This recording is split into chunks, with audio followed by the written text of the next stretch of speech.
We'll start with invocation prayer, Sahana Avavatu.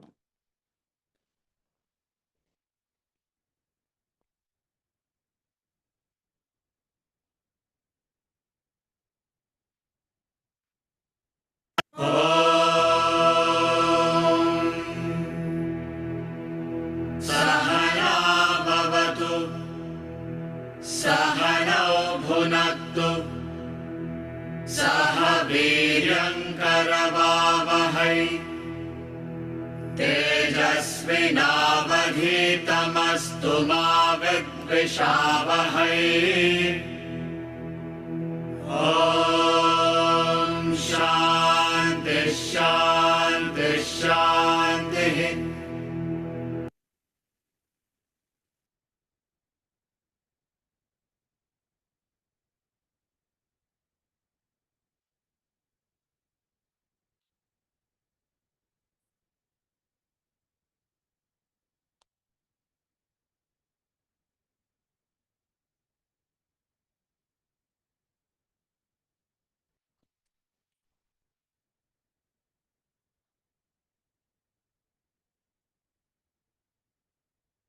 Bhagavad Gita, chapter number 10. We will chant from verse number 11 to 18.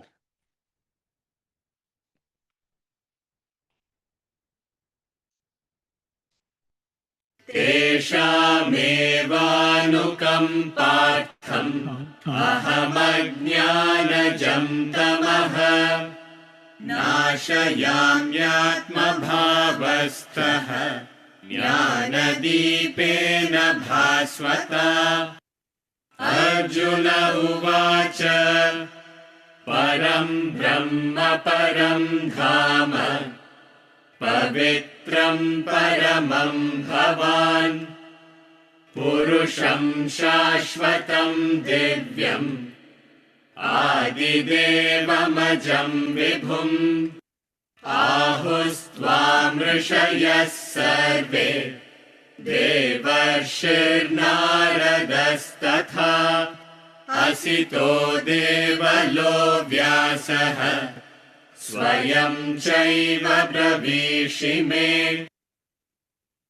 सर्वमेतदृतं मन्ये यन्मां वदसि केशव न हि ते भगवन् व्यक्तिम् विदुर्देवान दानवाः स्वयमेवात्मनात्मानं वेत्थत्वं पुरुषोत्तम भूतभावन भूतेश देवदेव जगत्पते वक्तुमर्हस्य शेषेण दिव्या ह्यात्मविभूतयः याभिर्विभूतिभिर्लोकान् इमांस्त्वं व्याप्य तिष्ठसि कथं विद्यामहं योगिन् त्वां सदा परिचिन्तयन् केषु केषु च भावेषु चिन्त्योऽसि भगवन्मया विस्तरेणात्मनो योगम् विभूतिं च जनार्दन भूयः कथय तृप्तिर्हि शृण्वतो नास्ति मे मृतम्।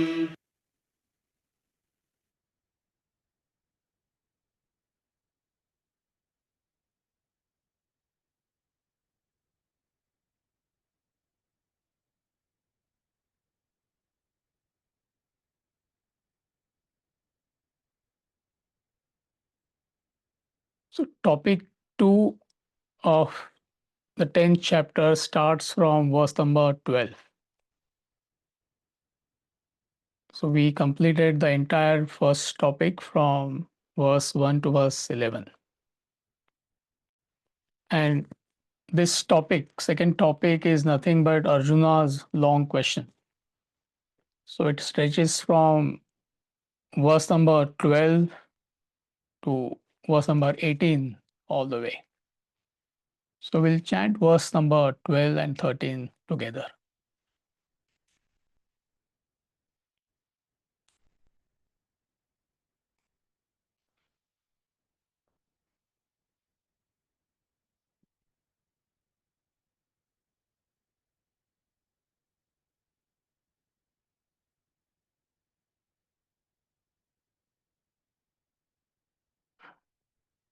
पित्रम् परमम् भवान् पुरुषं शाश्वतं दिव्यम् आदिदेवमजं विभुम् आहुस्त्वामृषयः सर्वे देवर्षिर्नारदस्तथा असितो देवलो व्यासः स्वयं चैव ब्रवीषि मे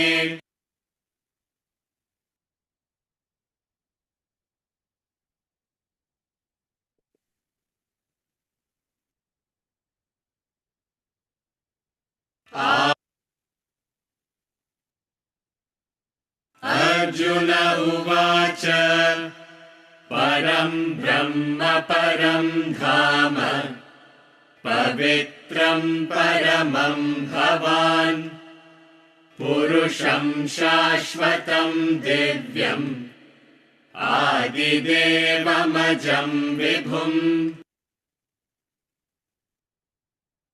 आहुस्त्वामृषयः सर्वे देवर्षिर्नारदस्तथा असितो देवलो व्यासः स्वयं चैव ब्रवीषि मे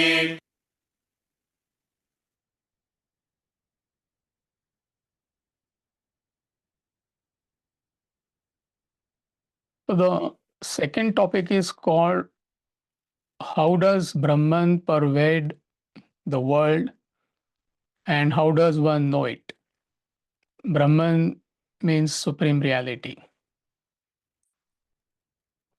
So the translation, you read the translation and then I'll explain the main points. Arjuna Uvacha, Arjuna said, Arjuna is asking Krishna,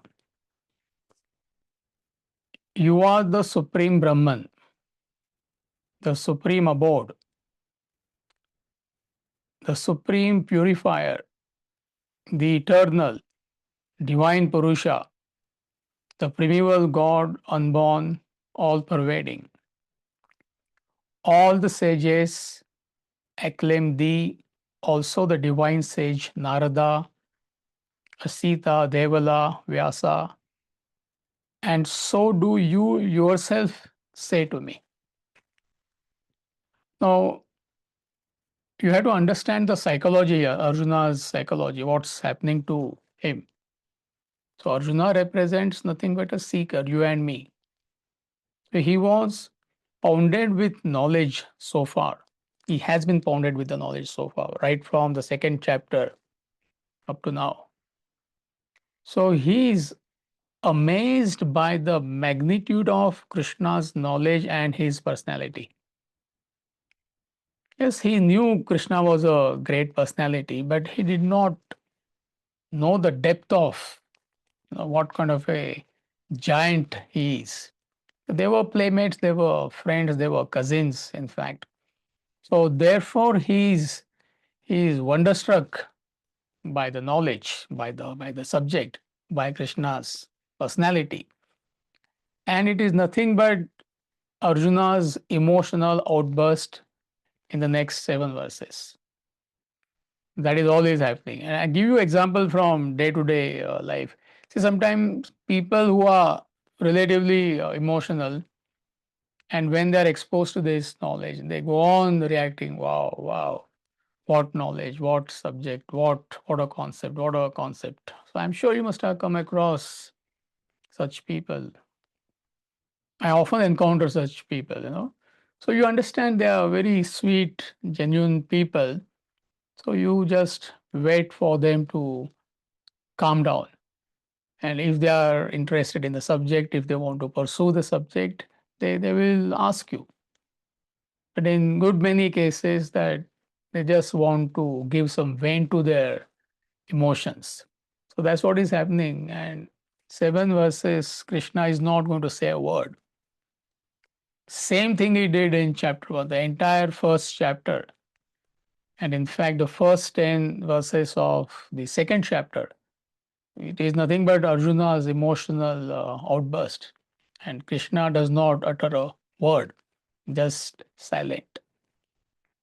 So we'll try to understand the main concepts. There is not too much of depth here, but where necessary, we'll try to understand what it means and the practical application of that particular concept. So, supreme reality, which is referred to as Brahman in Vedanta faith, Paramam Brahma, supreme Brahman, the infinite being, the God of gods. It is supreme abode, Paramam Dhamma. So, supreme abode because world dwells in supreme reality, just as waves dwell in the ocean, isn't it? It is supreme purifier.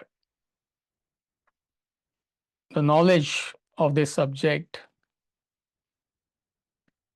removes the impurities of desires.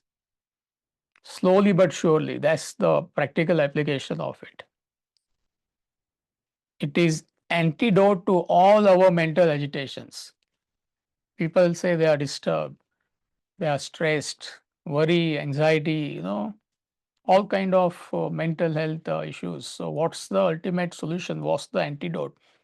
The antidote to all worldly problems, mental agitations is nothing but the knowledge of supreme reality.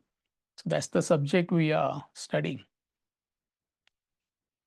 Also, Brahman is referred to as eternal, Shashvatam, meaning it precedes time. It was always there. See, the unit of time is nothing but gap between two experiences. You can read in the book, it is explained in detail. Just as distance is nothing but the interval between 2 points, point A and point B. You can't ask what's the distance at point A. What is the distance between point A and point B? What's the distance between Troy and West Bloomfield? What's the distance at West Bloomfield? That question has got no meaning. So similarly, time is nothing but interval between two experiences. So what enlivened the first unit of time, whatever it is, if you can fix such a thing, it is nothing but Brahman, supreme reality.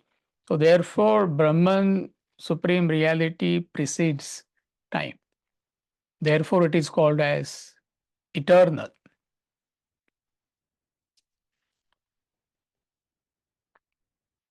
It is divine being, primeval God, unborn. It was never born. Ocean was never born. Waves, they have birth and death, but ocean is unborn. In that context, it has to be understood. It is all pervading, meaning it is infinite. And anything which is all pervading, infinite, has no form. So it is a formless, all pervading, infinite reality, the Brahman. All the sages, they praise you. Then he mentions a couple of sages. So it has got no meaning. Those who are from India, for them, these words are familiar. But all the great masters, they talk about you. That's what it means. Kingdom of heaven is within you. That's the equivalent term. The Vyasa praises you, so do you yourself say to me. Since we are studying Bhagavad Gita, so you have to know a little bit about sage Vyasa. Now, sage Vyasa is the author of Bhagavad Gita. And Bhagavad Gita appears in epic Mahabharata. So he wrote that epic Mahabharata. It's nothing but a story. Of course, it has got a meaning. But the main focal point of Mahabharata is nothing but Bhagavad Gita. You take away Bhagavad Gita, Mahabharata has got no meaning. So it's nothing but clash between righteousness and unrighteousness. That's the backdrop of Mahabharata, Bhagavad Gita. And then in the middle of the battlefield, Krishna gives this the knowledge of Vedanta to Arjuna. So Vyasa is the author, and he has written many books. There is like nice information in the book. See, those who have the book, I am just going to read from the book, the last two paragraphs, commentary 12, 13, last two paragraphs I am going to read. Vyasa was the son of the great sage Parasara. Vyasa's wisdom was boundless, fathomless. He reached the furthermost limit of erudition and scholarship. He attained the ultimate perfection in poetry and philosophy. The world seeks the light of knowledge from the lamp of wisdom lit by Vyasa. Vyasa compiled the Vedas. There are four Vedas. He is not the author of Vedas. Vedas were there, nobody knows how long they have been around. And Upanishads, they are the part of the Vedas, which we did, I think, last month. So he is the compiler of the Vedas, not the author of Vedas, not the author of Upanishads. He is the author of Mahabharata and Bhagavad Gita and some other books also he wrote. So Vyasa compiled the Vedas and earned the name Veda Vyasa. He also wrote the Brahma Sutras. Brahma Sutra is nothing but the commentary on Upanishads. The 18 Puranas, stories, and many more subsidiaries Puranas. He is the author of the Mahabharata, which contains the sacred text, the Bhagavad Gita. All these books, all these works accomplished by a single person is like holding the waters of an ocean in just one container. So he was a stalwart. I mean, how could one man, one individual achieve so much in his lifetime? So, a great person. That's what Arjuna is referring to. So, these are the main point in verse number 12 and 13. And then the question continues.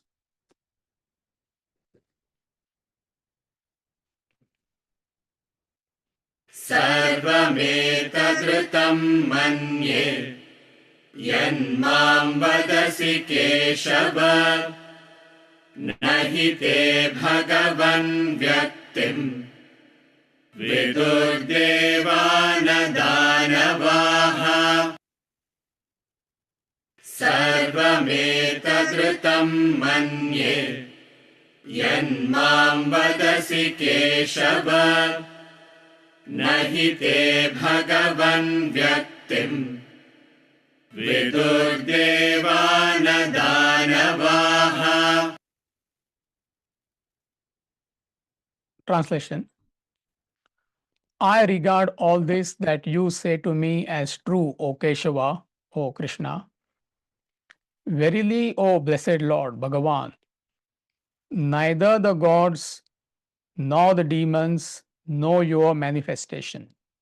Deva means gods, Danava means demons. See, the title Lord or Bhagwan is given to a person who has 6 qualities. It's not a complete list, just in the context we are discussing. So, what are the 6 qualities? Who can be called the Lord, the enlightened person? Prosperity, dispassion, virtue, renown, glory, and wisdom. It's in the book, should be in the book in the commentary. Is it there, Radha? Yes, Amitji, in the last paragraph. Yeah, okay, so you can read from the book. So a person is called Bhagwan when he or she has these 6 qualities. I think enlightened person, it's not a complete list. So therefore, throughout Gita, whenever Krishna speaks, it says Shri Bhagavanu Vacha, the Blessed Lord spoke. It does not say Krishna Vacha. It doesn't matter. Enlightened spoke. That's what matters. It could be Krishna, it could be Christ, it could be Buddha, a galaxy of saints and sages. So the focus is not on the personality, the focus is on that state. So what are these 6 qualities? Prosperity. Prosperity in the sense contentment. Don't misunderstand that as your bank balance. Or then every billionaire will be Bhagwan. Most of them did not even have a bank account, forget about bank balance. So, contentment in whatever they have, irrespective of what's happening in your life. Dispassion as opposed to total attachment, involvement, entanglement, possessiveness. Virtue, meaning righteousness. Renown. Those who know them, they know them. Yaha pashyati saha pashyati, Bhagavad Gita says. Not in the sense of a celebrity. Glory, the glory of the self, that's the real glory. And wisdom, the ultimate wisdom. So, any person who has these 6 qualities, that person is an enlightened person. I repeat, it's not a complete list. Some qualities they are throwing at us. And even gods and demons, devas and danavas, they do not know your manifestation. So, gods meaning good, virtuous, introverted people, and danava or demons is bad, extroverted, unrighteous, selfish people. It's all symbolic. So, even good and bad people, righteous and unrighteous people, do not know the supreme reality. You get the point? So now I'm going to ask this question. I'll give you 1 minute to pause. Unrighteous people do not know supreme reality, God. We don't need Bhagavad Gita to tell that to us. But then what does it mean when he says even righteous people, the most righteous person, doesn't know what is supreme reality? You get a question? So I repeat, gods and demons is used symbolically. Good and bad people, righteous and unrighteous people. Unrighteous people, we understand they have no concept of supreme reality or higher values. Then how come Bhagavad Gita is saying even the righteous, the most righteous person has no clue of supreme reality? So this is the question. Are we clear with the question? So I'm going to give you maybe 1 minute to pause and you can give your answers. Don't hesitate. So this questioning stretches the intellect.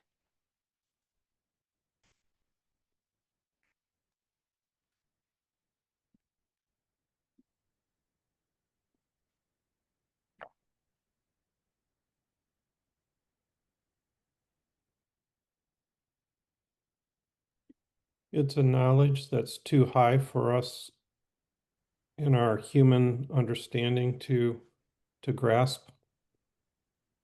Mm-hmm. Okay.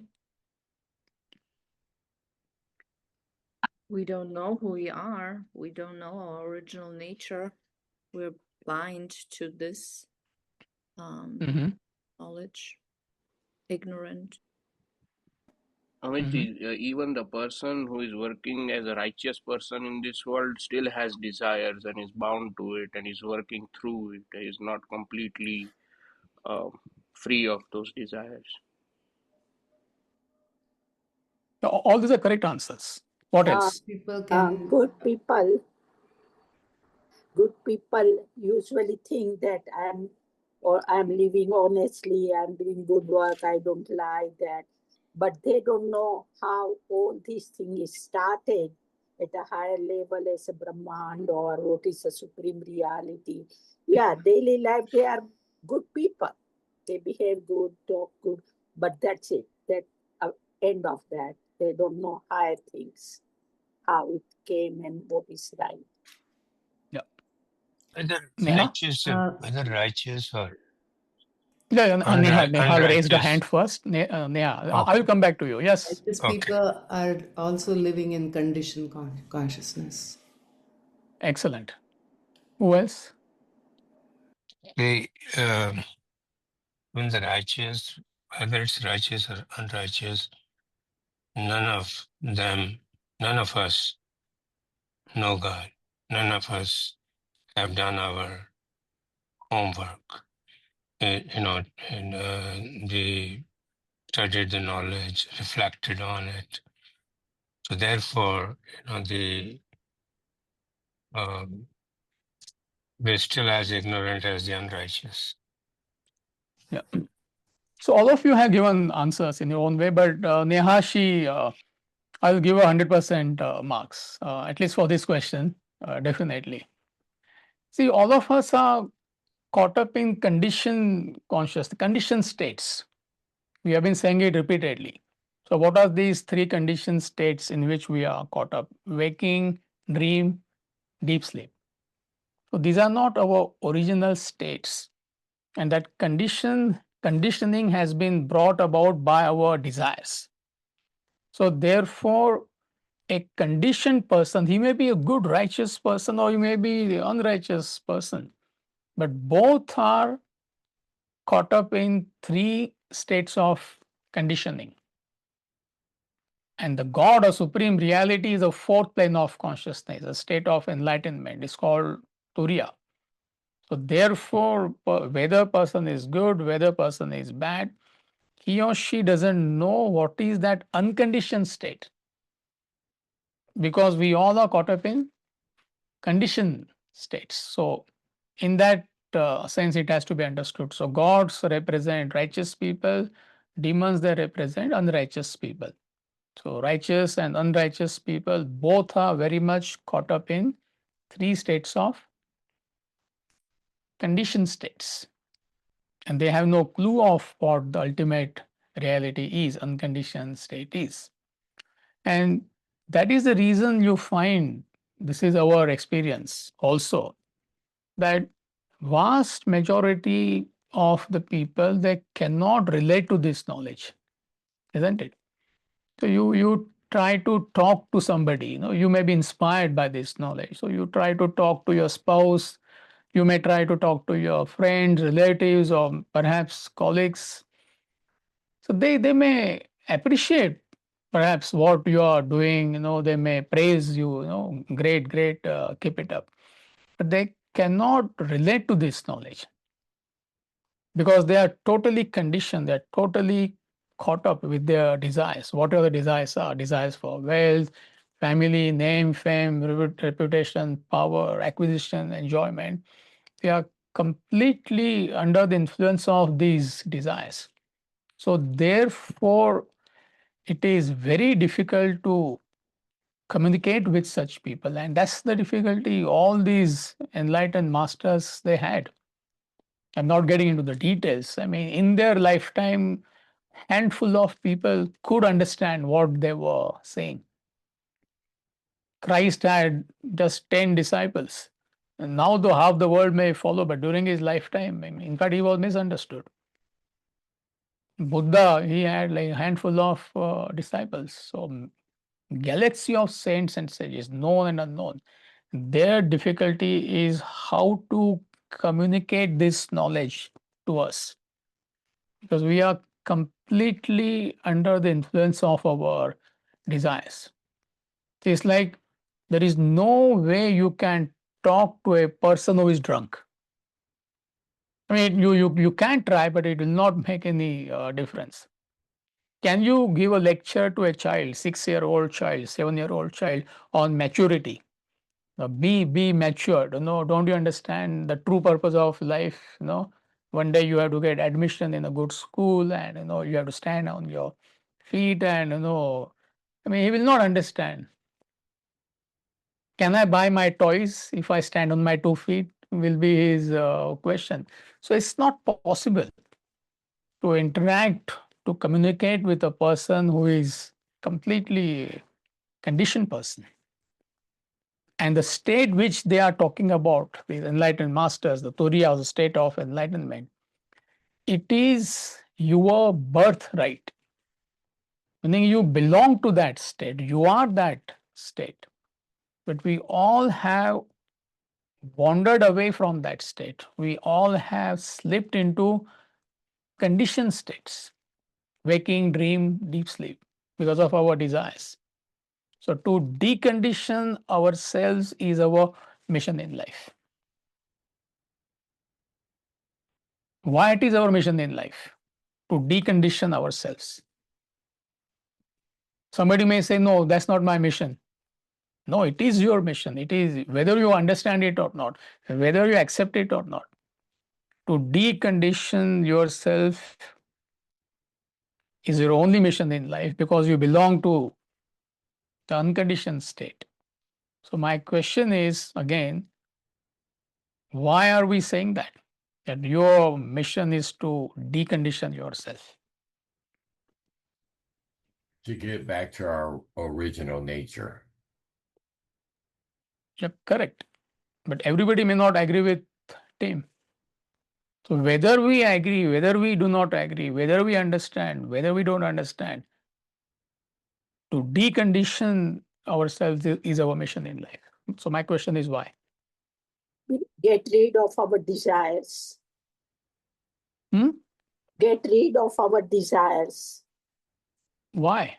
Everybody may not agree with you. The whole world, they want to increase their desires. So even people who believe in indulging in desires, they should agree to your logic and reason why you must decondition yourself.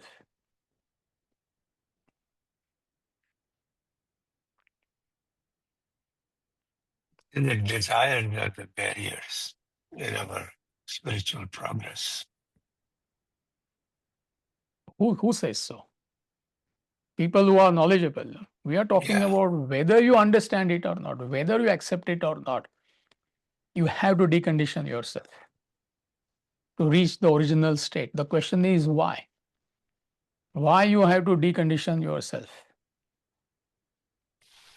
If we want peace, eternal peace, if we want to get rid of our agitation, because Mhm. if we don't, we're going to be caught up in a cycle of chasing peace and happiness in the external world, Mhm. and we're just going to be, like a hamster in a wheel. Mhm.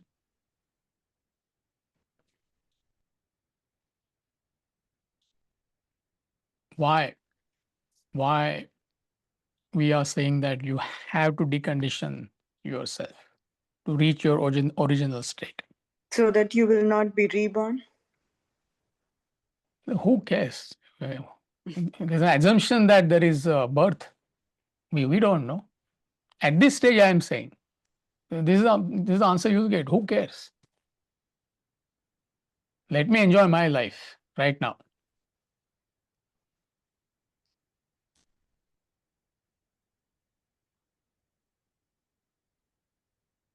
I think we're working on ourselves. We're not working on other people. So it doesn't really matter if other people don't realize what we're seeking. It's Mhm. kind of a personal thing. That is, it is personal. It has to be personal. The whole thing is subjective. See, because unless and until you reach that state, you cannot be peaceful and happy in life. It's not possible. Because peace is our original nature. This was one of the topics in a public lecture we had a few days back. So those who attended public lecture, so they will know what I'm talking about. Number of times we have discussed this concept. So unless and until you reach that state of absolute peace, absolute contentment, absolute happiness, you cannot be happy. This is what is happening to all of us. It's a question of more or less. There is a constant pressure, there's a constant gravitation towards peace. And due to ignorance, we are trying to reach that state. We are trying to get peace by indulging in our desires, by feeding our desires. So due to ignorance, we are getting sucked into the conditioning by adding more desires instead of deconditioning ourselves. Whether you understand it or not, there is a constant gravitation towards peace. Everybody wants peace. Everybody, the whole world clamors for peace. Why we clamor for peace? Because peace is our original nature. So therefore we say, unless you decondition yourself, you cannot find true peace, true fulfillment in life. So therefore we say, Turiya, or the fourth plane of consciousness, state of self-realization, is your birthright.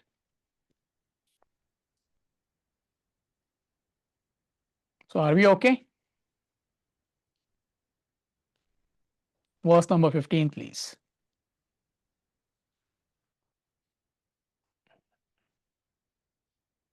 स्वयमेवात्मनात्मानं वेत्थत्वं पुरुषोत्तम भूतभावनभूतेश देवदेव जगत्पते स्वयमेवात्मनात्मानं वेत्थत्वं पुरुषोत्तम भूतभावनभूतेश देवदेव जगत्पते. Translation. Verily, you yourself know yourself by yourself. O Purushottama, almost like a tongue twister. O source of beings, O Lord of beings, O God of gods, O ruler of the world. See, when he says you yourself know yourself by yourself, meaning, giving you the comparison, when dreamer becomes the waker, waker knows he is a waker. So waker does not need any external agency to tell him that he is a waker. See, right now you are an adult. Let's say you are 30 or 35, 40, whatever is your age. So how do you know you are an adult? You know it yourself. You don't need any external agency to tell you that you are an adult, isn't it? So similarly, the state of self-realization, whoever reaches that state, whenever he reaches that state by his own experience, he knows he has reached that state. Just as a dreamer, when he becomes the waker. So you have to keep comparing to this example. So when the dreamer becomes the waker, waker knows he's awake. He has transcended the dream state. So how does a waker know he's a waker? He knows it by himself. So nobody has to tell him that you are a waker. So similarly, the state of self-realization, we don't know what that state is. So that state is beyond body, mind, and intellect, beyond the perceptions, feelings, and thoughts of the intellect. So as a waker, we cannot perceive that state with our senses. You can't see that, you can't hear that, you can't smell that, you can't touch that. With your emotions, you can't understand the supreme reality, you can't understand what is divinity. Neither can you comprehend that state with your intellect. Okay, now I understood, I got that formula, A plus B square. No, you can't. There is no such formula. So it is beyond your body, mind, intellect. It is beyond your perception, feelings, and thoughts. So how do you get to that state? You have to transcend your body, mind, intellect. Just as a dreamer cannot experience the waking state with his or her dream body, dream mind, dream intellect. So, to become the waker, dreamer has to transcend his dream personality. So, similarly, to know the supreme reality, to become one with supreme reality, we have to go beyond our body, mind, intellect. And innocently, what we are doing, we are depositing more and more desires at all levels of our personality instead of transcending these desires. And that state, which is also referred to as pure consciousness in this context, is the source of the whole world. It is a source of the entire conditioned consciousness. Right now, you and I are nothing but a bundle of conditioned consciousness. It's a simple concept, but those who are new, let me explain a little bit in detail. So, if I ask you a question, are you conscious right now? Are you aware? They are synonyms. So, can you answer that question? Can anybody answer that question? Are you conscious? Are you aware?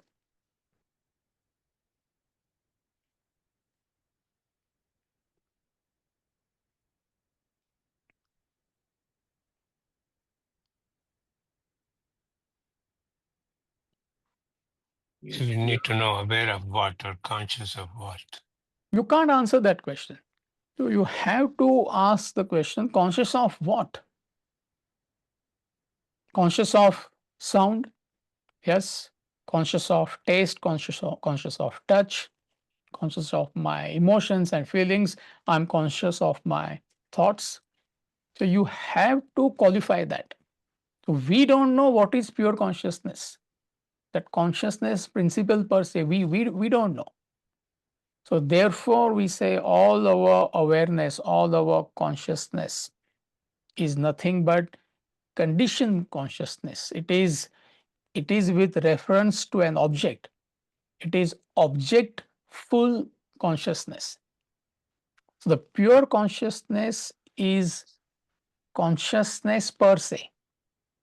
It is that consciousness principle with which we become conscious or aware of anything and everything. So it is objectless consciousness. Pure consciousness or supreme reality is objectless consciousness. Our consciousness, our awareness is objectful consciousness. Why? That's what Uncle Sachdeva answered that question. We cannot answer that question without qualifying it. Conscious of what? My perception, conscious of my feelings, conscious of my thoughts. So, what is God? What is pure consciousness? What makes you perceive? One of the Upanishads, beautifully they define what makes you perceive is God. What makes you feel is God. What makes you think is God. So that pure consciousness, all pervading pure consciousness is your original nature. And it is Lord of Lords. It's like saying electricity is the Lord of all the gadgets. No gadget can function without electricity. So it is that consciousness principle in a bulb, is that consciousness principle in a refrigerator. We can go on. So verily you yourself know yourself by yourself. We discussed what it means. When you reach that state, it becomes your subjective experience. And it is Purushottama, it is the source of beings, it is the Lord of beings, it is God of gods, the ruler of the world.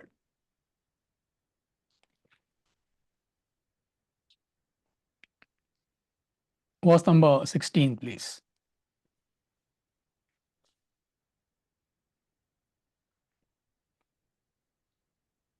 वक्तुमर्हस्य शेषेण दिव्याध्यात्मविभूतयः याभिर्विभूतिभिर्लोकान् इमां त्वं व्याप्य तिष्ठसि.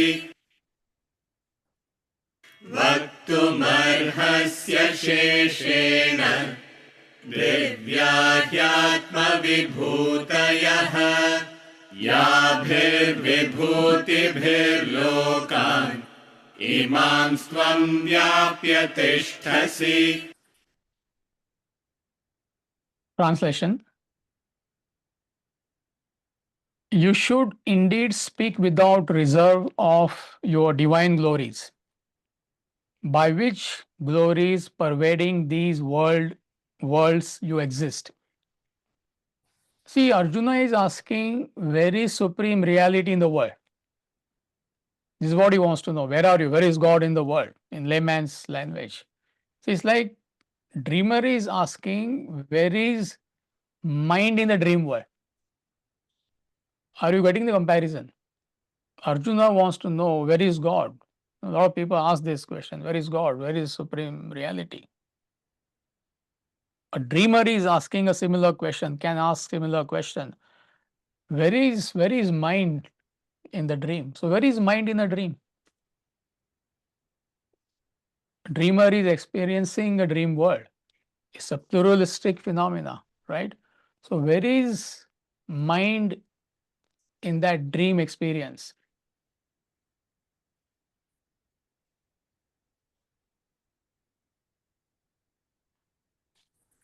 And we have discussed this like in detail, previous lectures. Where is mind in the dream? The Dream world. mind cannot be perceived by a dreamer because the mind is the enabling principle of the dream.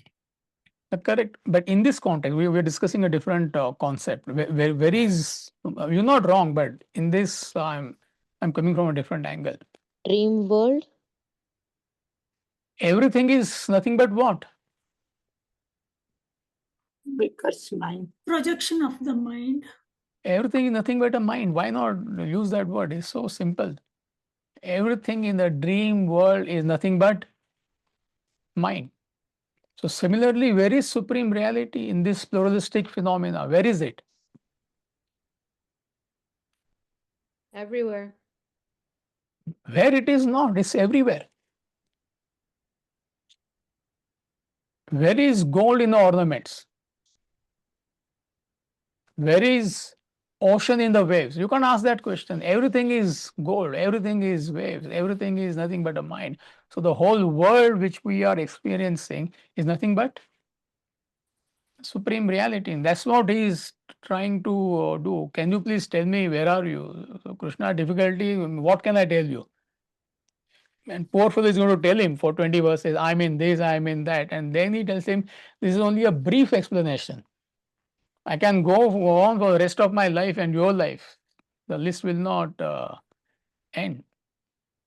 So if supreme reality is everywhere, then why are we missing the supreme reality? Are you getting the thought flow? If it is all pervading, if it is everywhere, why are we not able to understand?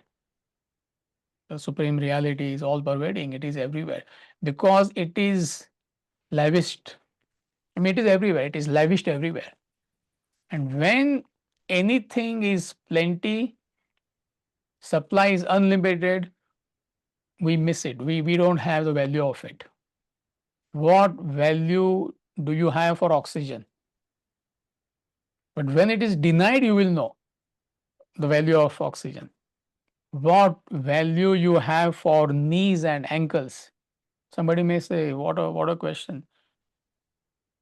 But when something goes wrong with knees and ankles, you will understand the value of knees and ankles. What value would you have for the eyes, for the ears? But when you go for your annual testing and doctor says maybe within 5 years you will need, I don't know, that machine. Oh my God, then you understand the value of your ears. So anything which is lavished, you don't understand the value of that object or a being. You understand the value of your wife when she goes somewhere. Otherwise, what? She is there, cooking for you, taking care of you, and putting up with all your nonsense, But when she goes somewhere, whatever, wherever, you understand the value of your wife or husband or whatever. Wealthy people don't have value for money. It's a fact of life. They don't understand the value of money. Simple example from day-to-day life. See, a first generation, let's say in a family, they work hard and they earn money, and then they become well-to-do or wealthy. But children who are born in well-to-do families, they don't understand the value of money. You take them to Starbucks, and they will order, okay, latte, mocha latte with a shot of this, shot of that, this shot, that shot, and suddenly the bill is like $12, $14. But parents, you mostly I have seen, no, I'm just fine with green tea, or I'll just have English breakfast tea. The children and if you go with a group youngsters, suddenly like I seen with my own eyes, $150, $200 bill in Starbucks. But those who have earned that wealth, they are very conservative. They have the value of wealth. So wealthy people, they don't have value of money. They don't understand the value of wealth. Why? It is lavished. Number one. Number two, why you miss supreme reality? Because you are completely caught up in the attractions of the world at all levels of your personality. At physical levels, what are you doing? When I say you, meaning as a principle we are discussing, don't take it personally. So most people, they are very indulgent. They're indulging in their senses all the time. Or at emotional levels, you may not be indulgent, but then you are caught up at emotional level. My children, my grandchildren, my family, my friends, my this, my that, and whatnot. Or you could be caught up in ideas and ideologies. I'm leftist, I'm rightist, I'm leftist, rightist, I'm rightist, leftist, I'm centrist, leftist. I'm not saying it is wrong, but that's what you are completely caught up in. And most people, in fact, everybody is caught up in two motivations: acquisition, enjoyment. That's what they live their life for. You want to acquire, you want to enjoy. So you are completely caught up in the attractions of the world at all levels of your personality: physical, emotional, intellectual. And whole life is squandered in pursuing these attractions of the world. So where is time? There is neither time nor inclination to find out anything beyond your immediate gratification of desires. And that's what all these great men, they are telling us, great masters, they are telling us. It is everywhere. What you are looking for is everywhere. That peace you are looking for is everywhere. That's the paradox. We all are looking for that absolute peace, contentment, true fulfillment in life. All you have to do is just look within, meaning you have to wade through your desires. But we are so busy chasing the attractions of the world that we clean miss all pervading reality. There is a interesting story in Puranas. Just now we read Purana. Purana is nothing but a story. We don't get into that, but once in a while these stories are important. And my Indian friends, they know this story. I mean, I have mentioned this number of times in the class. So there's a famous sage called as Narada. He mentions this in the previous verse. A great person, you can say, highly evolved person. So he is always with the ultimate Lord, Lord Vishnu. Lord Vishnu is not a personality. Vishnu means all pervading. 99% of the Indians, they themselves, they don't know. They think he's a CEO of the gods. There's only one supreme reality. You can call it Father in heaven, you can call it Brahman, you can call it Allah, all these are synonyms. So he's with Lord Vishnu. It's a story, don't take it personally. In heaven, like one-to-one, company. And Lord Vishnu, he educates him. I don't understand, I mean, I went on my night rounds or day rounds to earth, and good many people, they have forgotten me. They say, how come? It's not possible, because for him it is not possible. For Sage Narada, he is in constant company with Vishnu. So he says, do you want to experience what I'm saying? Yes, yes, please. So he sends him to planet Earth, right? It's a story. No, I repeat, don't take it literally. There is no such thing. And then he is transformed. He is like 21-year-old, handsome, eligible bachelor. And then he is walking down the street and he sees a beautiful girl. This is how they actually describe there.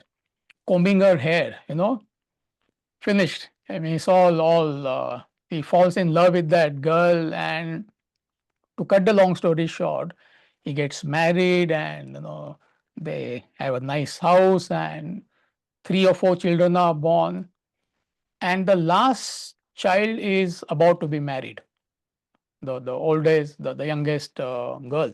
First three children are married, and by the time he is really, family is really like mentally drained, money is gone, and so they are like they are in a very like there's a discussion with the wedding planner. What about this? What about that? How to split the expenses? What about website? What about the menu? What about the dress? And where will you go? And there's an argument going on. No, let's have a destination wedding. So while this discussion is going on, and everybody is arguing with everybody, and Narada is the loudest. He's screaming at the top of his voice at everybody. And suddenly Vishnu appears in the door. And he says, hi, Narada, hi, Narada. So he gets irritated. Now, after 2-3 times, he says, what do you want? Get out. And suddenly, then there is a flashback. Oh my God, Vishnu, what are you doing here? He asks, Narada, what are you doing here? You are with me. Then he understands, oh my God, are you with me? It's a story, but it's a funny story, but there is a very, very powerful message. So that Narada, who got involved, is nothing but you and me. Apply to your life. Completely lost in life, in all aspects of your personality, chasing attractions of the world. Somebody may say, no, I'm a very simple, frugal person. No, you could be involved totally at the level of the emotions, which is nothing but family, the attachment, that possessiveness, and whatnot. Another person may be caught up in ideas and ideologies. So therefore, we miss this all-pervading supreme reality. That's the point. But even now, you have the opportunity to transform your life with this knowledge. Forget about the extent of your involvement in the world. That's the silver lining. Somebody may say, no, what to do? It's too late. I'm too thick into the world. At any time you can extricate yourself, provided you are sincere, if this knowledge hits you. Otherwise, it will not make any difference. You could be 80. Some people feel once you are 80, 82, 85, you'll be free from these attractions. No. Find out some people who are 80, 85. Youngsters may feel ashamed of them, the kind of, they can compete with 21-year-old boy or a girl in terms of their involvement in the world I'm talking about. So it has got nothing to do with your age. You could be 21. If this knowledge hits you at this moment, you can transform your life. Or you could be 80, it doesn't matter. If you decide, somebody may say, no, it's too late for me. No, there is no such thing. Doesn't matter how far you have wandered away. What matters is whether this knowledge hits you. So if it hits you, you can totally transform your entire life. You have that opportunity now. Somebody may say, no, I don't have that opportunity. No, now you have that opportunity. Are you making use of it? That is something you have to ask yourself. I cannot answer that question.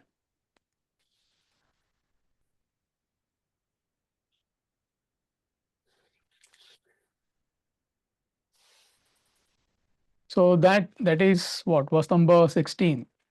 So 2 more verses, then the question is complete. And then again, Lord's sermon starts. It is from verse number 19 to, I think, 38. So any quick questions before we conclude for today?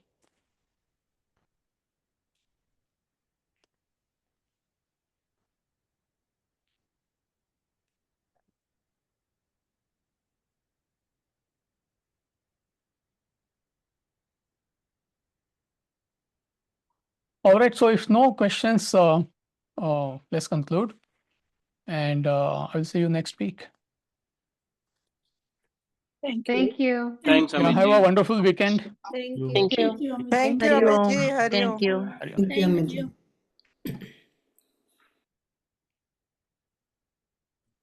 Thank you.